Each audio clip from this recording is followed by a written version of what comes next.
Fairtrade Concert er en årligt tilbagevendende folkefest i den fantastiske natur omkring Hammershus Slotsruin. En dejlig dag med sol og musik, men også mere end det. Målet er at skabe opmærksomhed om handel på fair betingelser og mulighed for bæredygtig udvikling, vækst og hjælp til selvhjælp i Afrika.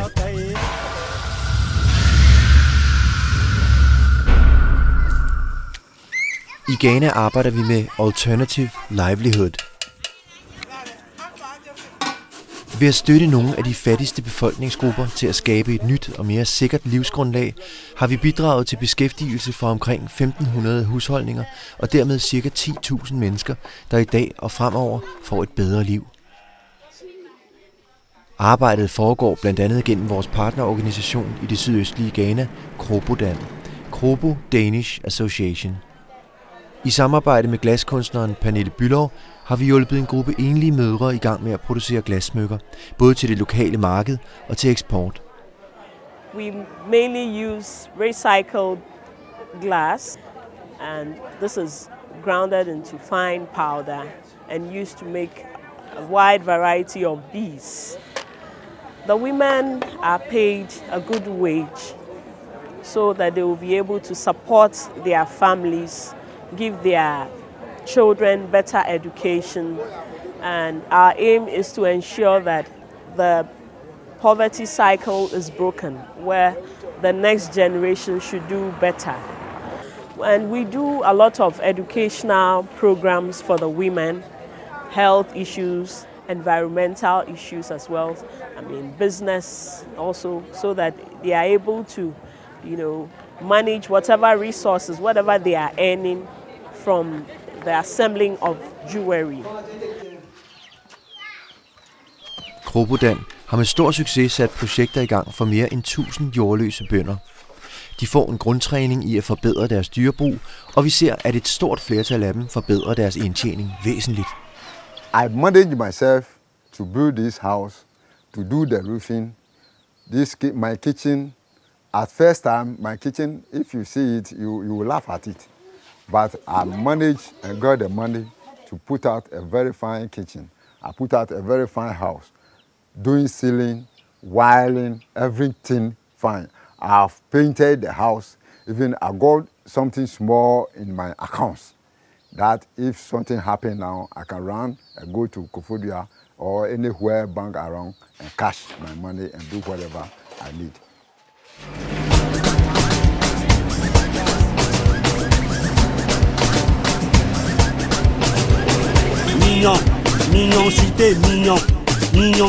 Koncerten i 2006 gav blandt andet overskud til at købe 3 busser til Kurve og med dem opbygge en transportforretning.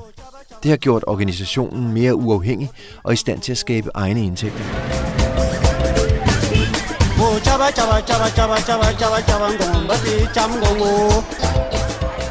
We are running this transport business to generate income for the organization.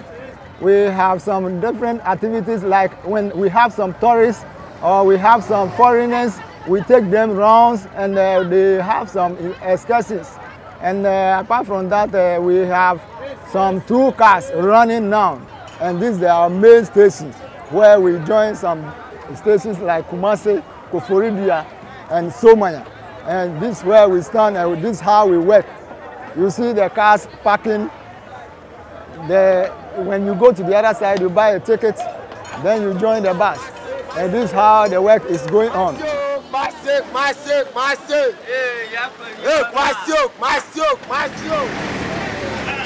Overskuddet fra koncerterne investeres i udvikling af nye aktiviteter, suppleret med projektstøtte fra Danida. Et nyt byggeri er under opførelse, og her ønsker Kurve at samle alle aktiviteter i Center for Alternative Livelihood Projects.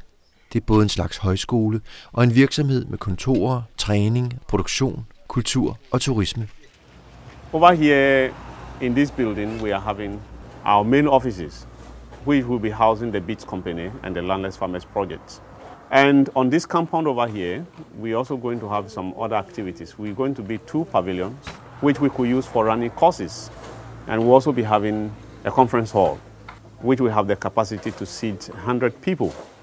We have another structure which is having a glass grinding machine, So we want to manufacture glass beads over here. And we also want to do the designs over here, which is always exported to Denmark. The other facilities we'll be having is a facility for animals, so that farmers could be brought to the center over here to study.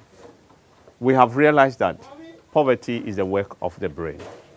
So we want to use the center over here to educate people so that they can exit poverty one of these days.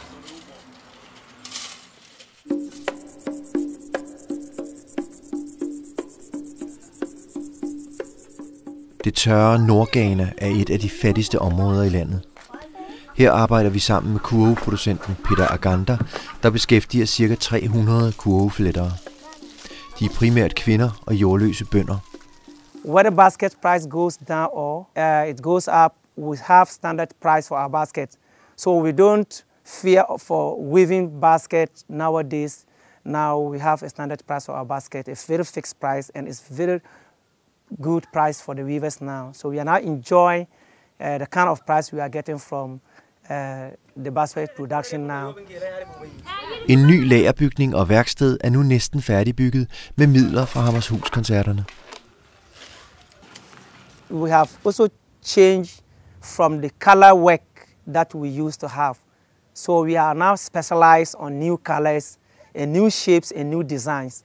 So immediately we come with our color and our design, immediately the basket is produced, then we just pay and the basket is being sent to abroad. And so we must say we are now getting more from the basket production.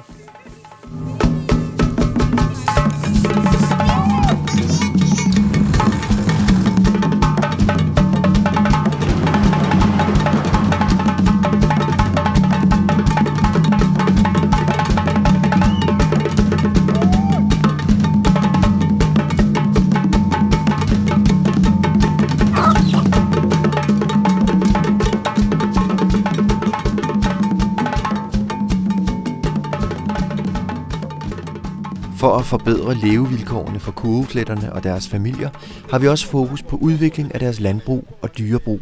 Det sker i et nyt samarbejde med den lokale organisation FOSCO.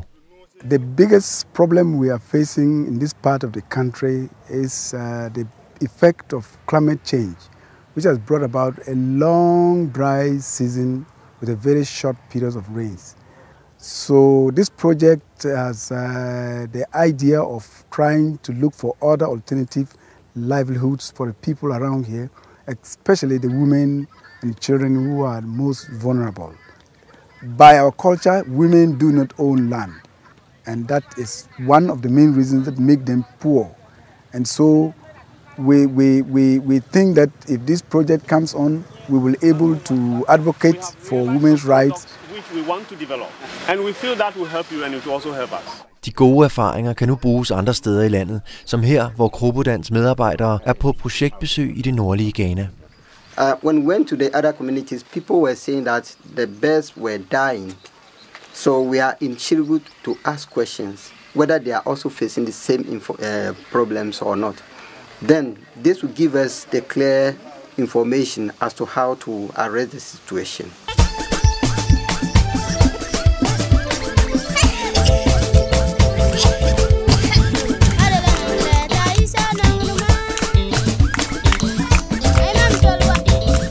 Ghana er et land i rivende udvikling, blandt andet forankret i et stabilt demokrati.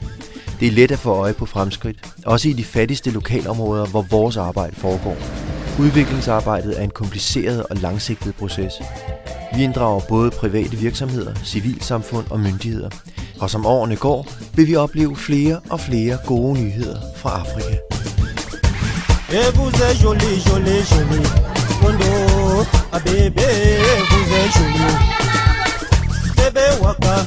Vous êtes joli, oh les beaux de l'eau, bébé, oh vous êtes joli, oh.